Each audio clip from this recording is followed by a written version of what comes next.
ভাইরে, নিজের দেশের মাটিতে জিম্বাবুয়ের সাথে খেলা দেখেই মুখ দিয়ে কলিজা ফ্যাপড়া বের হয়ে চলে আসতে চায়। তাহলে বিশ্বকাপে না জানি মুখ দিয়ে কি বের হয়ে আসতে চাইবে, এই চিন্তা করেই তো ডিপ্রেশনে চলে যাচ্ছি। তবে খেলা দেখে মনে হচ্ছিল মায়ের দোয়া ক্রিকেটের সাথে কোনো হাই স্কুল দলের টিমের সাথে খেলা হচ্ছে। এটা যে কোনো আন্তর্জাতিক ক্রিকেট সেটাকে তারা কোনোভাবে বুঝতে দেয় নাই। তাদের খেলায় যতটা মিসফিল্ডিং হয় ততটা মিসফিল্ডিং হয়তো পাড়ার খেলায়ও হয় না। তবে আমাদের বিশ্বসেরা ক্যাপ্টেন নাজমুল হোসেন শান্ত অসাধারণ পারফরমেন্স করে যাচ্ছেন। তিনি চতুর্থ টি-20-তে 7 বলে 2 রানের একটি দুর্দান্ত ইনিংস খেলেছেন। আর এই 2 রান মায়ের দোয়া ক্রিকেট টিমের জন্য খুবই গুরুত্বপূর্ণ ছিল। সে 2টা রান না করলে মায়ের দোয়া ক্রিকেট টিমকে 3 রানে জিততে হতো। ক্রিকেটের নিউক্লিয়াস, ক্রিকেটের মোনালিসা, ডাক বিভাগের সভাপতি লিটন কুমার ডাক সাহেবকে প্রথম ম্যাচ থেকে বলছিলাম, আপনার লর্ড অ্যাসোসিয়েশনের সভাপতির দিকে তাকিয়ে থেকে পারফরমেন্স করলে হবে না, আপনার নিজের ভালো কিছু করতে হবে। কেননা লর্ড শান্ত ভাইয়ার এখন কোটা আছে, কিন্তু আপনার সেটা নাই। আপনি শোনেন নাই, এখন বেঞ্চে বসে থেকে বেঞ্চ গরম করেন আর পানি টানেন। আপনারা জানলে অবাক হবেন,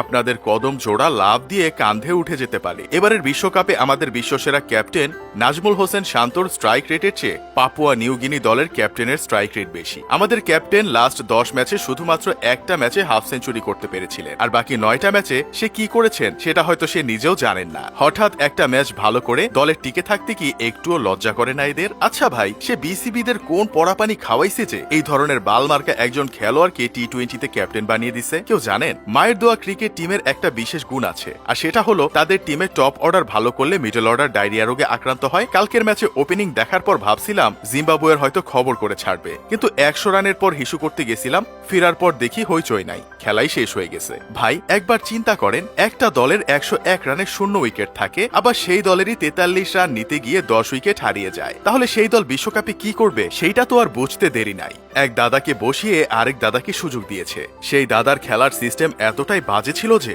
লাইফ পাইতে পাইতে তার নাজেহাল অবস্থা হয়ে গিয়েছিল। তারপরে উল্টাপাল্টা মার দিয়ে রান করে গেছে। সাকিবের ব্যাট না হাসলেও বোলিং দিয়ে পুষিয়ে দিছে। মোস্তাফিজ তো এক কথায় দারুণ বল করেছেন। তারা দুইজন না থাকলে জিম্বাবুয়ে কাল খবর করে ছেড়ে দিত মায়ের দোয়া ক্রিকেট টিমকে। সাকিব আল হাসান বাংলাদেশের একমাত্র বোলার যিনি অপোনেন্ট দলের ব্যাটারদের মাইন্ড রিড করে ম্যাচ বের করে নিয়ে আসতে পারেন, সেটা সে কাল আবারও প্রমাণ করে দিয়েছেন। তবে এই দল নিয়ে যে আমরা বিশ্বকাপে নাকানি চুবানি খাবো সেটা জিম্বাবুয়ে সিরিজ দেখেই সবাই বুঝে গেছে।